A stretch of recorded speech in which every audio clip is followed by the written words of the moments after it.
नमस्कार। तहकीकात न्यूज़ की खास पहल विजेताओं के साथ मुलाकात। जैसा कि सारे चरण के चुनाव होने के बाद रिजल्ट आने के बाद अब विजेता क्या क्या करना चाहते हैं, जो मुखिया पद में जीत चुके हैं, सरपंच पद में जीत चुके हैं, जिला परिषद पद में जीत चुके हैं, जिनसे मिलने हम आए हैं। ये बहुत शांत स्वभाव के नेता हैं, यहाँ के बहुत मेहनत करी और चुनाव में एक तरफा जीत दर्ज करी। इनसे हमारी मुलाकात आज से 6 महीने पहले भी हुई थी, चुनाव से कुछ दिन पहले भी हुई थी। तब भी इनका एक स्वभाव बड़ा शालीन रहा और हर बात का जवाब पूरा दिया।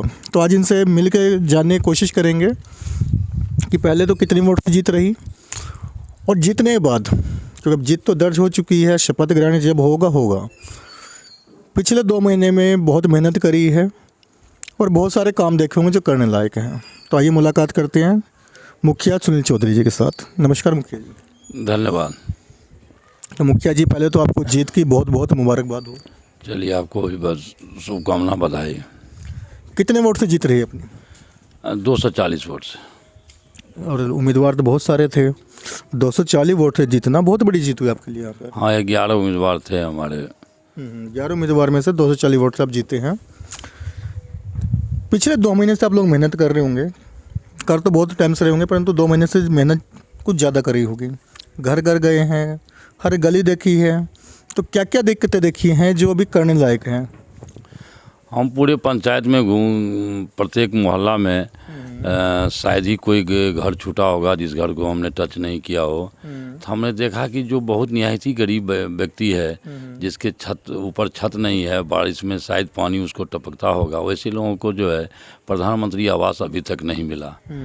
और जिन्हें मिलने की ज़रूरत नहीं थी, खुद छत का मकान है, 2-2 तल्ले की मकान है, वैसे लोगों को, जिन्होंने घूस दिया होगा उस टाइम, उनको मिल गया था। तो हमारी पहली कोशिश होगी कि वहाँ से शुरुआत करें जहाँ लोग जिसको छोड़ दिया था, जिसके ऊपर किसी की नज़र नहीं थी।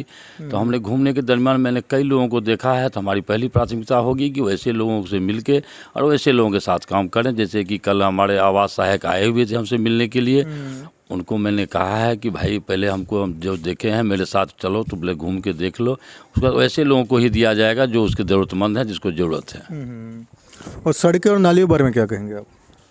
सड़क की स्थिति कहीं कहीं तो बहुत ही ख़राब है, लेकिन मेरे पंचायत में पहले भी मैंने कहा था और मैं अभी भी कह रहा हूँ कि सड़क से ज़्यादा आवश्यकता नाली की है। तो इस बरसात में हमारे गांव में जल जमाव कितनी समस्याएं हुई कि लोग को काफ़ी परेशानी का झेलना पड़ा। तो हमारी पहले दूसरी प्राथमिकता होगी कि सड़क के साथ साथ नाली का निर्माण प्राथमिकता के आधार पर हो।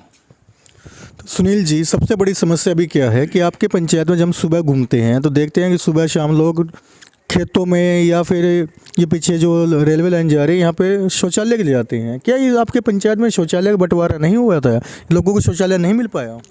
शौचालय मिला, कुछ लोगों को जो ज़रूरतमंद है वैसे लोगों को नहीं मिला, इसलिए कि जैसा कि हमको जानकारी हुई कि सरकार के द्वारा ऐसा हुआ कि आप पहले बना लें तब आपको 12,000 रुपया मिलेगा।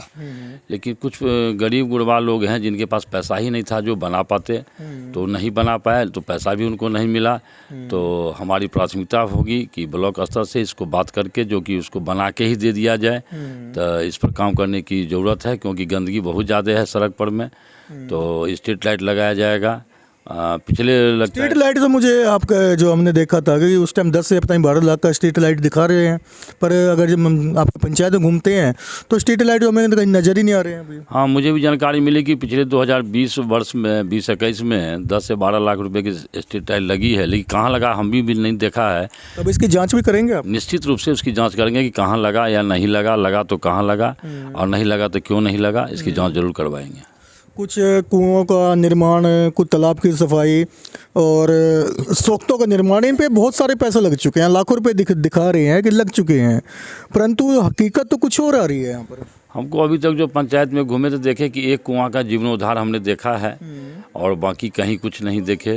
कुओं का जीवन दान करने से क्या होगा? अब तो बहुत सारे तालाब हैं, नल जल लग चुके हैं, तो सरकार या मुखिया जी अब जो कुओं का जीवनोद्धार करते हैं वो किस लिए किया जाता है? उसकी जो हमको नहीं लगती है कि उसकी ज़रूरत है। उससे अच्छा है कि तालाब का जीवनोद्धार हो, तालाब में जो छठ महापर्व हिंदुओं का होता है उसका घाट वगैरह का निर्माण हो, यह ज़्यादा जरूरत की चीज़। मछली पालन भी हो सकता है तालाब में, और भी बहुत सारे काम हो सकते हैं। बहुत सारे हैं, मछली पालन भी हो। चलिए, आप मुखिया बन चुके हैं तो मुखिया जी, आप एक चीज़ देखते हैं कि बिहार में लोग पलायन ज़्यादा करते हैं क्योंकि यहाँ पे उद्योग धंधे नहीं है।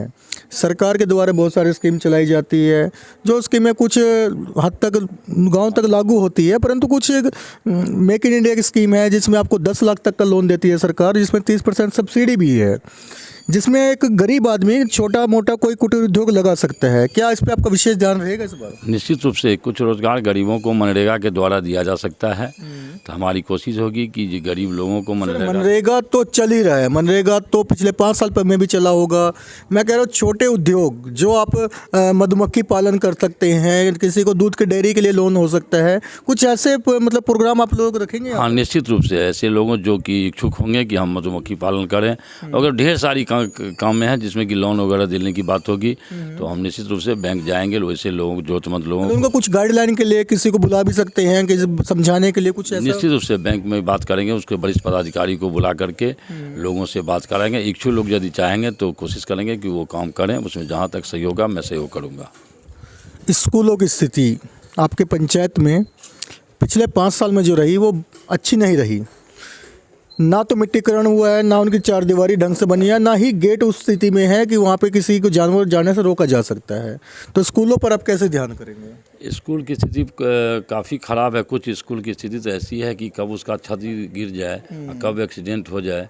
जैसे कि मकतब स्कूल है और एक वार्ड नंबर 3 में जो धमौल है, तो ऐसे स्कूल को कोशिश करेंगे कि उसका जो है सो छत का निर्माण हो, बाउंड्री का निर्माण हो। वहाँ गंदगियाँ हैं, तो कोशिश करेंगे कि स्कूल का जो है सही से काम हो, पढ़ाई लिखाई सही हो।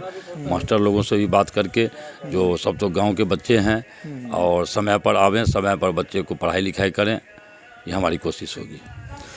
पंचायत में सबसे पहले कौन सा काम होगा जो काम आप बहुत दिन से देख रहे हैं और आपने चुनाव जीतने के बाद सोचा कि सबसे पहले यही काम करवाना है कि वहाँ की जनता ज़्यादा रुष्ट है, वो कौन सा काम है? वह कहाँ जल जमाव की समस्या है।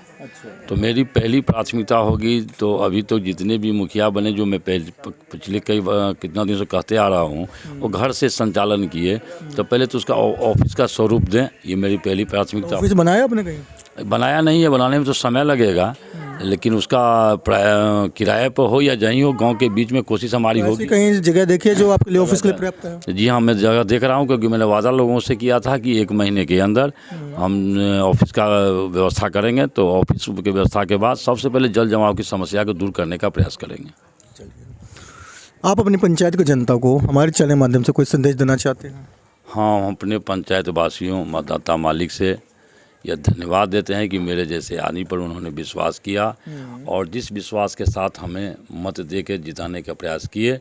मैं निश्चित रूप से उस वादा पर में जो हमने उनको से वादा किया है, खरा उतरने का कोशिश करूंगा। कुछ लोग ऐसे हैं हमारे गांव में अभी भी जिनको कि मैं नहीं बच पा रहा हूं। ऐसे लोग कुछ गलत काम कर रहे हैं, जैसे किसी भी भले लोगों के बारे में कह दिया जा रहा है कि उनके यहाँ दारू रखा हुआ है। पुलिस रोज़ आ रही है, 2 रोज़ से 2 रोज़ हम चुनाव जीता हुआ है।